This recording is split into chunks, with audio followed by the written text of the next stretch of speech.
नमस्कार, मैं रवीश कुमार। चुनावी चंदे का धंधा केवल धंधा नहीं है बल्कि फंदा भी है। अभी तक हम धंधे की बात कर रहे थे, आज इसके एक और रूप फंदे की बात करेंगे कि कैसे विपक्षी दल कांग्रेस पर फंदा कस दिया गया है।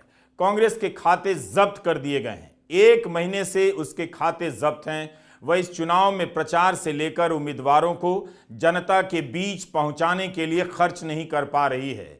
इस वीडियो को पूरा देखिएगा कि बीजेपी कैसे इसका बचाव कर रही है, इसलिए आखिर तक देखना जरूरी है। चंदे का धंधा पर यह हमारा 15वां वीडियो है, लेकिन इसका नाम कुछ और भी हो सकता है। चंदे का फंदा भी होना चाहिए। कांग्रेस के नेताओं के चेहरे पर इसके असर की चिंताएं साफ दिख रही हैं, मगर यह चिंताएं केवल कांग्रेस के लिए नहीं हैं। 21 मार्च की सुबह बुलाई गई यह प्रेस कॉन्फ्रेंस केवल कांग्रेस के लिए नहीं है, लोकतंत्र में यकीन रखने वाले किसी भी दल के समर्थक के लिए महत्वपूर्ण है। मोदी के समर्थकों के लिए भी उतना ही महत्वपूर्ण है, जो वोट देकर उन्हें जिताते हैं और लोकतंत्र के तरीके से चुनने का गौरव प्राप्त करते हैं। लेकिन इस प्रेस कॉन्फ्रेंस में जो कहा गया और उसके बाद बीजेपी की तरफ से जो कहा गया, उसे लेकर मोदी के समर्थकों को भी समझना चाहिए, ध्यान से सोचना चाहिए कि जब मैदान में विपक्ष नहीं होगा, मैदान में आने से पहले विपक्ष को खत्म या कमजोर कर दिया जाएगा, तो कैसा लोकतंत्र रह जाएगा। चुनाव में 2 पक्ष होते हैं, दूसरा पक्ष का बैंक अकाउंट बंद हो जाए, प्रचार और मीडिया से उसे गायब कर दिया जाए, तो क्या लोकतंत्र रह जाता है। मोदी समर्थकों को भी सोचना चाहिए कि क्या वे ऐसा ही लोकतंत्र चाहते हैं। मतदान करने की छूट ही लोकतंत्र के होने का एकमात्र सबूत नहीं है। कांग्रेस ने जो कहा है वो इस देश के लोकतंत्र के भविष्य के लिए बेहद चिंताजनक है, और वो चिंता केवल कांग्रेस की नहीं है। 1 महीने पहले कांग्रेस पार्टी के सारे बैंक अकाउंट फ्रीज कर दिए गए। आप सोचिए, आप किसी परिवार के बैंक अकाउंट फ्रीज करिए, किसी व्यक्ति के बैंक अकाउंट फ्रीज करिए, किसी बिजनेस के बैंक अकाउंट फ्रीज करिए, किसी भी संस्था के बैंक अकाउंट फ्रीज करिए, होता क्या है?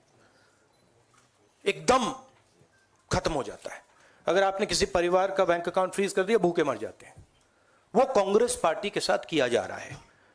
1 महीने पहले यह हुआ, और किसी संस्था ने, हिंदुस्तान की संस्था ने, किसी कोर्ट ने, किसी इलेक्शन कमीशन ने चूं तक नहीं कहा। सब ड्रामा देख रहे हैं। 20% हिंदुस्तान के लोग कांग्रेस पार्टी को वोट देते हैं। हम 20% लोगों को रिप्रेजेंट करते हैं, और आज हम रेलवे टिकट नहीं खरीद सकते। आज हम अपने नेता को एक शहर से दूसरे शहर नहीं भेज सकते। हम एडवर्टाइजमेंट नहीं लगा सकते। और क्यों? 14 लाख रुपए 7 साल पहले 14 लाख रुपए का इशू है, और 200 करोड़ रुपए का फाइन, और सारे के सारे बैंक अकाउंट फ्रीज कर दिए।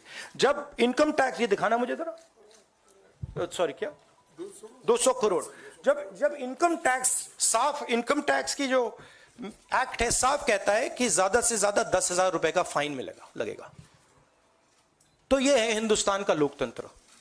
यह क्रिमिनल एक्शन है कांग्रेस पार्टी के खिलाफ और हिंदुस्तान के लोकतंत्र के खिलाफ, और यह क्रिमिनल एक्शन हिंदुस्तान के प्रधानमंत्री कर रहे हैं। मेरी विनती है कि जो हिंदुस्तान के इंस्टीट्यूशंस हैं, जो वो अपने आप को हिंदुस्तान के इंस्टीट्यूशंस मानते हैं, डेमोक्रेसी को प्रोटेक्ट करते हैं, लोकतंत्र को प्रोटेक्ट करते हैं, हिंदुस्तान के कोर्ट्स हो, हिंदुस्तान का इलेक्शन कमीशन हो, वो इसके बारे में कुछ करें। और ये कहना कि हिंदुस्तान दुनिया की सबसे बड़ी डेमोक्रेसी, झूठ है। यहां कोई डेमोक्रेसी नहीं है। बिगेस्ट ऑपोजिशन पार्टी का आपने बैंक अकाउंट बंद कर दिया, और 1 महीने कोई कुछ नहीं बोल रहा है। आखिर कांग्रेस का खाता जब्त कर यह सरकार क्या संदेश देना चाहती है? यही कि किसी को 400 सीटें लानी है, आप मैदान से हट जाइए, हमें सारी सीटें सौंप दीजिए। क्या इस सिद्धांत पर यह चुनाव हो रहा है? यह पाकिस्तान का चुनाव है या हिंदुस्तान का? 16 मार्च को मुख्य चुनाव आयुक्त अपनी प्रेस कॉन्फ्रेंस में बार बार लेवल प्लेइंग फील्ड का इस्तेमाल कर रहे थे। हमने उसी दिन के वीडियो में कहा था, 2024 का चुनाव वो चुनाव है जिसमें बराबरी की बात तो हो रही है, मगर बराबरी दिखाई नहीं देगी, और यह देखना, इसे सुनिश्चित करना चुनाव आयोग का काम है। कांग्रेस पार्टी के 11 बैंक खाते बंद कर दिए गए। कांग्रेस अध्यक्ष मल्लिकार्जुन खड़गे ने आज उस लेवल प्लेइंग फील्ड की सच्चाई बता दी, धज्जियां उड़ा दी। सुप्रीम कोर्ट ने जिस चुनावी चंदा बॉन्ड को इलीगल और अनकॉन्स्टिट्यूशनल कहा, उस स्कीम के तहत मौजूदा सत्ताधारी दल ने हजारों करोड़ रुपए से ज्यादा अपने अकाउंट में भर लिया है और दूसरी तरफ साजिशन मुख्य विपक्षी दल का बैंक अकाउंट फ्रीज कर दिया गया है ताकि हम पैसों के अभाव में बराबरी से चुनाव ना लड़े और ना लड़ पाए। ये सत्ताधारी दल द्वारा एक खतरनाक खेल है। इसके दूरगामी प्रभाव होंगे क्योंकि अगर डेमोक्रेसी को इस देश में बचाना है तो लेवल प्लेइंग ग्राउंड होना चाहिए। ऐसा भी नहीं होना चंद देशों में चुनाव हो रहे हैं, 99% वोट एक ही आदमी ले रहा है। ऐसा आपको तो मालूम हो गया रिसेंटली किन किन देशों में ऐसा हुआ है। तो ये सत्ताधारी दल द्वारा एक खतरनाक खेल खेला गया है। इसके दूरगामी प्रभाव होंगे, पर यह स्पष्ट है कि इस तरीके से किसी राजनीतिक दल को असहाय बनाकर चुनाव लड़ने में बाधा उत्पन्न कर और फ्री एंड फेयर इलेक्शन कभी नहीं कहा जा सकता। एक तरफ बीजेपी है जिसके पास अलग अलग सोर्स से 12,930 करोड़ का चंदा है। यह वो चंदा है जो ज्ञात सोर्स से मिला है। इसमें चुनावी चंदे के बॉन्ड का 8,251 करोड़ रुपया है। चुनावी चंदे के लिए कुल जितने भी बॉन्ड भुनाए गए हैं, खरीदे गए हैं, उसका 56% हिस्सा बीजेपी को मिला है। कांग्रेस को केवल 11% मिला है। इतना अंतर है, यही इस चुनाव में लेवल प्लेइंग फील्ड के दावे को झुठला देता है। एक पार्टी धुआंधार प्रचार करेगी, एक पार्टी प्रचार में नजर नहीं आएगी। कांग्रेस के बैंक खाते हजारों करोड़ रुपए का हिसाब नहीं देने के लिए बंद नहीं किए गए हैं। कोषाध्यक्ष अजय माकन ने कहा कि मात्र 14,90,000 की राशि है और यह पैसा कांग्रेस के सांसदों ने कैश में दिया। इसका हिसाब देने में देरी हो गई। मगर क्या यह इतनी बड़ी गलती है, इतना बड़ा अपराध है कि ऐन चुनाव के बीच विपक्षी दल का पूरा खाता बंद कर दिया जाए और उसे चुनाव में लड़ने लायक नहीं रहने दिया जाए? जब जनता में इतनी लहर है, 400 सीटें बीजेपी को आ रही हैं, तब भी विपक्षी दल के खाते क्यों बंद किए जा रहे हैं? मोतीलाल वोरा जी के समय 2017-18 के एक केस को लेकर के इनकम टैक्स डिपार्टमेंट ने 2017-18 के बेसिस के ऊपर 7 साल बाद में जाकर के हमारे बैंक के खाते अब जाकर के फ्रीज करे हैं, उसकी जानकारी दी। मैंने कहा कि ये 7 साल पुराने कैसे फ्रीज किए जा सकते हैं और टाइमिंग इसका कैसा है। लेकिन मुझे अभी बहुत दुख के साथ कहना पड़ रहा है कि पिछले हफ्ते ये नोटिस हम लोगों के पास में आया है। इसकी कॉपी आप सब लोगों को दी मिल गई है, आप सब लोगों के आ गई। आप जरा देखिए, ये सीताराम केसरी जी के जमाने का नोटिस हमें पिछले हफ्ते आया। आप सोचिए, सीताराम केसरी जी के जमाने का 1994-95 की असेसमेंट ईयर का नोटिस अब हमारे पास में आया और इसको लेकर के भी आगे आने वाले समय के अंदर फिर से बैंक को फ्रीज करने का और डिमांड लगाने की ये कवायद शुरू होगी। तो ये कौन सा लोकतंत्र है? अगर इसी रफ्तार से जाएंगे तो महात्मा गांधी के समय पे जमनालाल बजाज जब ट्रेजरर हुआ करते थे, उस टाइम पे भी कोई चीज निकाल करके अब इस वक्त इस चुनाव से पहले हमारे अकाउंट्स को फ्रीज किया जाएगा। तो ये किस चीज का लोकतंत्र है? 30 साल पुराना, 31 साल पुराना असेसमेंट ईयर का हिसाब निकाल करके हमारे खाते फ्रीज करे जा रहे हैं ताकि हम लोग चुनाव ही ना लड़ पाए। हम लोगों के पास में मुख्यतः 3 बातें हैं कहने की। हर पॉलिटिकल पार्टी इनकम टैक्स से एग्जेम्प्टेड होती है। कभी किसी ने भी पेनल्टी इस तरीके से नहीं दिया, तो कांग्रेस पार्टी को अकेले क्यों चुना जा रहा है? यह चुनाव दुनिया के सबसे बड़े लोकतंत्र का है। क्या 14 लाख रुपए के हिसाब के लिए किसी बड़ी विपक्षी पार्टी का खाता जब्त किया जा सकता है? हजारों करोड़ के चुनावी चंदे का धंधा सामने आ गया, उसे कई अखबारों ने कवर तक नहीं किया। क्या आपको शक नहीं हुआ कि किसका अपराध आपसे छिपाया जा रहा है, किसका घोटाला आपसे छिपाया जा रहा है? और यहां एक विपक्षी दल का खाता बंद कर कानून लागू करने का स्वांग रचाया जा रहा है। यह बेहद खतरनाक है। क्या यह हत्या का अपराध है जिसकी सजा नहीं टाली जा सकती है? क्या आपको यह लोकतंत्र की हत्या का खेल समझ नहीं आ रहा? खुद मोदी सरकार 2016 में काला धन वालों को छूट देने के लिए एमनेस्टी स्कीम लेकर आई थी। कहां तो उन्हें जेल भेजना था, लेकिन सबसे कहा गया कि काला धन जमा करो, थोड़ा ज्यादा टैक्स दो और बाकी पैसे से ऐश करो। 2021 के अपने बजट भाषण में निर्मला सीतारमण ने घोषणा की कि इनकम टैक्स रिटर्न जमा कराने के बाद अगर 3 साल गुजर गए हैं तो टैक्स फाइल नहीं खोली जाएगी।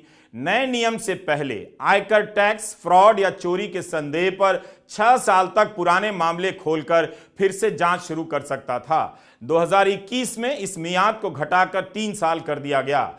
जिस मामले में 50 लाख या उससे अधिक की टैक्स चोरी के साक्ष्य पाए जाएंगे, उसी मामले को आयकर विभाग दोबारा खोलेगा। यह सब छपा है, आप पढ़ लीजिए। हमारे सिर्फ 0.07% पूरा 199 करोड़ का कैश में हमारे अपने एमपीज ने अपनी तनख्वाह दी।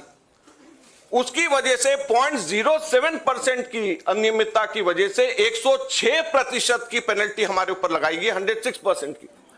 कितना? 0.07% की अनियमितता की वजह से 106% की पेनल्टी हम लोगों के ऊपर लगाई गई है। ये क्वांटम है। हम लोगों ने मात्र 30 दिन लेट हम लोगों ने अपने अकाउंट सबमिट करे। ये इनकम टैक्स एक्ट मेरे पास में है।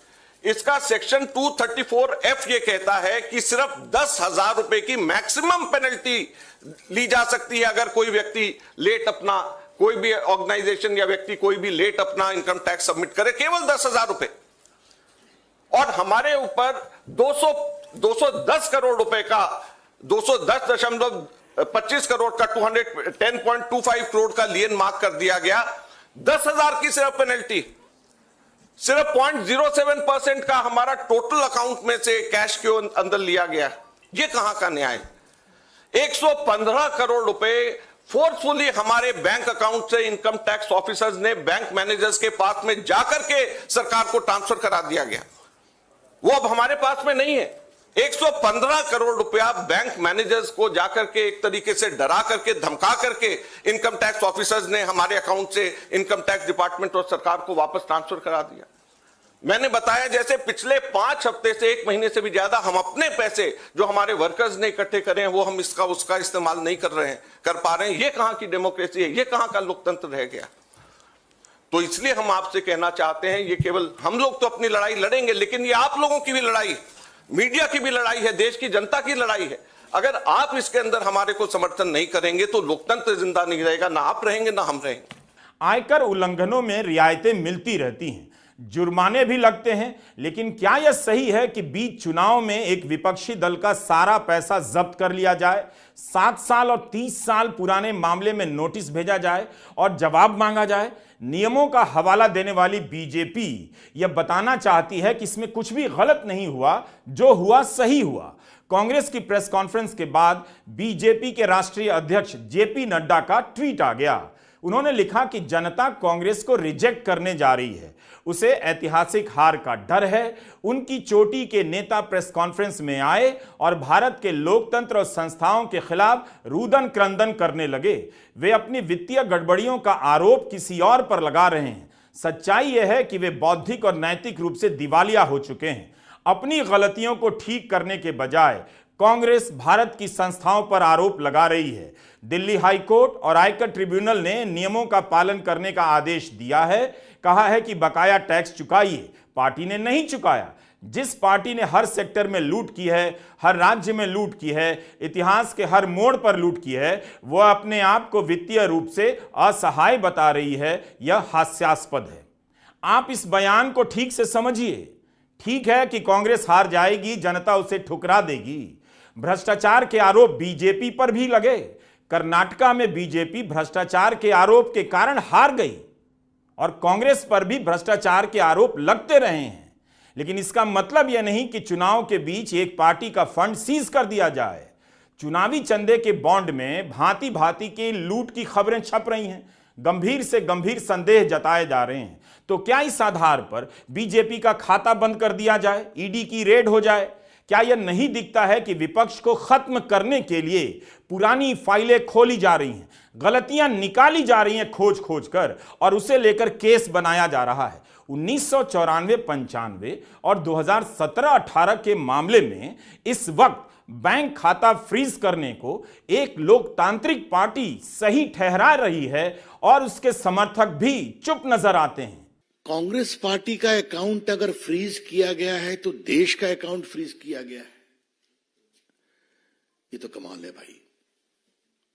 मुझे अपने जेपी मूवमेंट के आंदोलन के दिनों की याद आ गई। Indira is India, India is Indira, याद है ना? इमरजेंसी का दिन, जेपी की अगुवाई, कांग्रेस पार्टी की हार, आप सभी जानते हैं। कांग्रेस पार्टी राजनीतिक रूप से सूख कर कांटा हो गई है, फिर भी कांग्रेस पार्टी का अकाउंट अगर फ्रीज हुआ तो देश का अकाउंट फ्रीज हुआ। Mister Rahul Gandhi, what do you mean by this? Don't insult Indian democracy. Rahul Gandhi, Bharat के लोकतंत्र को इस तरह से आप शर्मसार नहीं करें। ये देश आपकी पार्टी से बड़ा है, ये देश का लोकतंत्र आपसे बड़ा है। और आज इसी देश में आपने झूठ बोला है, गाली दी है, और सब देश ने देखा है, टीवी पे चला है ना। तो आप झूठ बोल सकते हैं, गाली दे सकते हैं, देश सुन रहा है, आपको यह तक अधिकार है, और करें, देश का लोकतंत्र नहीं है। ये कौन सा तर्क है? यह सारे तर्क कुतर्क की श्रेणी में आ सकते हैं। एक लोकतांत्रिक पार्टी के नेता, जेपी के आंदोलन से निकले नेता रविशंकर प्रसाद कह रहे हैं कांग्रेस पार्टी का खाता जब्त हुआ है, देश का अकाउंट फ्रीज नहीं हुआ है। यह कोई साधारण बयान नहीं है, बल्कि ऐलान है कि अब चुनाव ऐसे ही होगा। बराबरी का नया सिद्धांत लागू कर दिया गया है। एक पार्टी हजारों करोड़ खर्च करेगी और एक पार्टी का बैंक खाता बंद रहेगा। यह भी कमाल है कि भारत की जनता इसमें गलत नहीं देख रही होगी। उसे नहीं दिख रहा होगा कि इन तर्कों के पीछे लोकतंत्र को खत्म करने वाला कौन सा चेहरा छिपा खड़ा नजर आ रहा है। क्या 14,90,000 का हिसाब ना मिलना इतना बड़ा अपराध है कि चुनाव के बीच उसका खाता बंद कर दिया जाए? फिर तो हर आदमी के टैक्स की फाइल खोलकर 500 से 1000 रुपए के मामले में लोगों को जेल में डाल दिया जाएगा। क्या अब उसी दिन का इंतजार हो रहा है? बल्कि कितने लोगों को जेल में डाला गया इसी सरकार के दौर में। 5-5 साल लोग जेल में रहे, कोई सबूत नहीं मिला तो जमानत देनी पड़ी। क्या रविशंकर प्रसाद के लोकतंत्र की कल्पना में जीएन साईं बाबा के साथ जो हुआ वह आता है? बिना किसी सबूत के एक विकलांग प्रोफेसर को 4 साल से ज्यादा समय तक जेल में रखा गया। क्या वह रविशंकर प्रसाद के लोकतंत्र का चांद है, सूरज है, मोरपंख है? यह मामला क्या है? सुप्रीम कोर्ट ने 20 मार्च को ईडी द्वारा पूरक आरोप पत्र दायर करके आरोपी व्यक्तियों को डिफॉल्ट जमानत देने से इनकार करने और जांच जारी रखने के अभ्यास की निंदा की, जिससे ऐसे व्यक्तियों को अनिश्चित काल तक जेल में रखा गया है। जस्टिस संजीव खन्ना और जस्टिस दीपांकर दत्ता की पीठ ने कहा, ईडी द्वारा अनिश्चित काल तक जांच जारी रखने और आरोपी को बिना सुनवाई के जेल में रखने की जो परिपाटी अपनाई जा रही है, सुनिए ध्यान से, जो परिपाटी अपनाई जा रही है वो अदालत को परेशान कर रही है और वह इस मुद्दे पर विचार करेगी। ये सारे आदेश यही तो कह रहे हैं कि नियमों और प्रक्रियाओं का लाभ उठाकर लोगों को जेल में बंद किया जा रहा है। कौन जानता है मनीष सिसोदिया, संजय सिंह और तमाम लोग किस लिए जेल में डाले गए हैं। बीजेपी नियमों का हवाला दे रही है, आपातकाल की याद दिलाने चली आती है। लेकिन अभी कर्नाटका के कांग्रेस नेता के साथ क्या हुआ, जिस केस में उन्हें 1 महीने के लिए जेल भेजा गया। मनी लॉन्ड्रिंग के उस केस को सुप्रीम कोर्ट ने रद्द कर दिया, डीके शिवकुमार के केस का। इसलिए जब बीजेपी नियमों का हवाला दे तो उसे समग्रता से देखने की जरूरत है। बीजेपी नियम कर रही है, कोर्ट कर रही है, सभी को पता है। जब वही कोर्ट के फैसले पलटकर उससे सवाल करते हैं तो जानकारी नहीं दी जाती है। सुप्रीम कोर्ट ने चुनावी चंदे के बॉन्ड को अवैध और असंवैधानिक कहा कि नहीं कहा कि जानकारी दीजिए, एक एक जानकारी दीजिए। तब भी state bank of India court पहुंच गया कि जून में बताएंगे, 136 दिनों का समय दीजिए। जब डांट पड़ी, फटकार पड़ी तो एक दिन में जानकारी दे दी गई। यह डिफॉल्ट किसने किया? जिस दिन यह फैसला आया था उस दिन रविशंकर प्रसाद ठीक से प्रतिक्रिया नहीं दे पाए। फैसले का अध्ययन करेंगे यह कहकर निकल गए। आज रविशंकर प्रसाद कह रहे हैं उन्हें न्यायपालिका पर गर्व है, लेकिन उस दिन क्यों नहीं कहा जब सुप्रीम कोर्ट ने उनकी सरकार के एक लाए कानून को अवैध और असंवैधानिक कहा था? क्योंकि औपचारिक टिप्पणी इस पूरे जजमेंट को पढ़ने के बाद बताई जाएगी। Since the judgment is of a constitution bench running into hundreds of pages, it requires a comprehensive study and thereafter a structured reply. तो ये आपसे हम बहुत विनम्रता से कहना चाहेंगे कि जो सुप्रीम कोर्ट के संवैधानिक पीठ का यह फैसला है, अतः पार्टी की ओर से और संभवतः सरकार की ओर से आवश्यकता पड़ेगी तो इसका सुविचारित टिप्पणी की जाएगी। हमें भारत के न्यायपालिका पर गर्व है। अभी तो देखा इलेक्टोरल बॉन्ड में फैसला हुआ कि नहीं हुआ, बाकी होता है, यही तो देश है। क्या कमाल की बात कह रहे हैं रविशंकर प्रसाद। पहले दिन से लेकर आज तक किसी ने नहीं कहा इलेक्टोरल बॉन्ड पर कोर्ट का जो फैसला आया है उस पर उन्हें गर्व है। क्या बीजेपी के किसी नेता ने कहा? क्या सरकार के किसी मंत्री ने कहा? वित्त मंत्री ने कहा? क्या सही में यह फैसला उनके लिए गर्व करने लायक है जिसे कोर्ट ने अवैध और असंवैधानिक कहा है? प्रधानमंत्री ने तो आज तक चुनावी चंदे के बॉन्ड पर नहीं बोला। यह कानून मोदी सरकार लेकर आई थी, उसे कैसे न्यायालय के इस फैसले पर गर्व हो सकता है? दर्जनों मीडिया रिपोर्ट अब सामने है, कितने सवाल उठ गए हैं, मगर कोई जवाबदेही नहीं। उल्टा प्रचार हो रहा है कि प्रति सांसद बीजेपी को कम चंदा मिला। यह कैसे हो सकता है कि जिस पार्टी को 8,251 करोड़ का चंदा चुनावी चंदे के बॉन्ड से मिला हो, जिस पार्टी को इलेक्टोरल ट्रस्ट से 75% चंदा मिला हो, वह यह भी साबित कर दे रही है कि उसे कम चंदा मिला है? क्या यह विचित्र नहीं है? क्या इस देश में सारे लोग गणित में फेल होते हैं? यह हेडलाइन है दैनिक जागरण की। एक टीवी चैनल के कार्यक्रम में अमित शाह का बयान है कि यह झूठ है कि बीजेपी को सबसे ज्यादा चंदा मिला। कितनी विचित्र बात है कि जिस पार्टी को चुनावी चंदे के बॉन्ड से सबसे अधिक पैसा मिला हो, वही पार्टी कह रही है उसे ज्यादा नहीं मिला। जिस पार्टी को 56% चंदा मिला हो, वही कह रही है ज्यादा नहीं मिला। कायदे से अखबार को सवाल करना चाहिए था कि यह कैसा दावा है, मगर जो बयान में गलत बोला गया उसे अखबार ने सही की तरह छाप दिया। अमित शाह के बयान को सच की तरह छाप दिया गया, इसमें कोई गलती नहीं। अखबार ये लाइन ले सकता है, लेकिन एक आम पाठक क्या समझेगा? क्या उसे बताया गया है कि जिस पार्टी को 100 में 56 रुपए मिल रहे हों, वह कैसे कह सकती है कि सबसे कम मिला?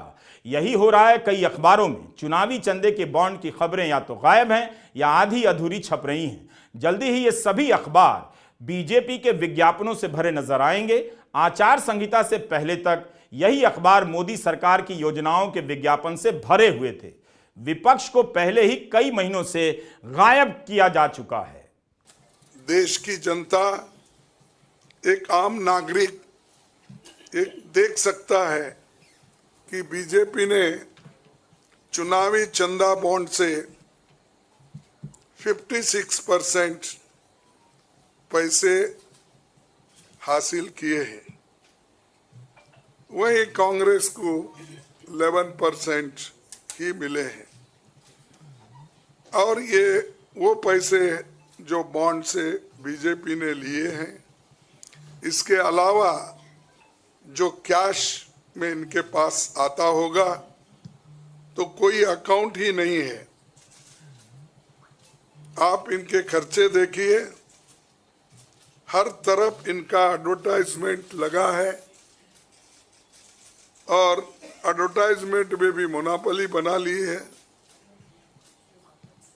प्रिंट मीडिया हो, टीवी हो और सोशल मीडिया हो, इनका बहुत डोमिनेशन है। लेकिन इतने पैसे एक पार्टी जमा कर सकती है, हिंदुस्तान के 70 साल के डेमोक्रेटिक व्यवस्था में ऐसा कोई नहीं किया। ये पहली बार ये सरकार अनेक ढंग से पैसे आज उठा रही है और इनके 5 स्टार ऑफिसेस से बड़े बड़े हर जगह आप देखिए और 4-4, 5-5 फ्लाइट एक मीटिंग को जाते हैं और उनके पीछे और 2-4 जाते हैं। एक मीटिंग का इतना खर्च होता है तो शायद ही कोई पार्टी, अपोजिशन पार्टी उसका 10% भी नहीं कर सकती मुकाबला। यह मामला बेहद गंभीर है। चुनाव आयोग से लेकर तमाम संस्थाओं की चुप्पी वाकई हैरान करती है। एक लोकतांत्रिक देश में यह सबसे बड़ा मुद्दा होना चाहिए, मगर भारत का गोदी मीडिया जानबूझकर इससे अनजान बना हुआ है। कायदे से इसे लेकर देश में बहस होनी चाहिए थी, अखबारों में यह खबर प्रमुखता से छपनी चाहिए थी। इसके खतरे को भारत के पत्रकार नहीं समझेंगे तो कौन समझेगा? बीबीसी, लेमॉर्ड, CNN, अल जजीरा समेत कई अन्य प्रमुख अंतर्राष्ट्रीय मीडिया ने इसे रिपोर्ट किया है। ऐसा नहीं है कि भारत के अखबारों ने छापा नहीं, मगर क्या जनता को जोर शोर से बताया गया कि विपक्ष का खाता बंद कर दिया गया है तो यह चुनाव कैसे होगा, इस चुनाव में बराबरी कैसे रहेगी? क्या आपको भारत के मीडिया से पता चल रहा है कि यह इतनी बड़ी खबर है और इस खबर के खतरे क्या क्या हो सकते हैं?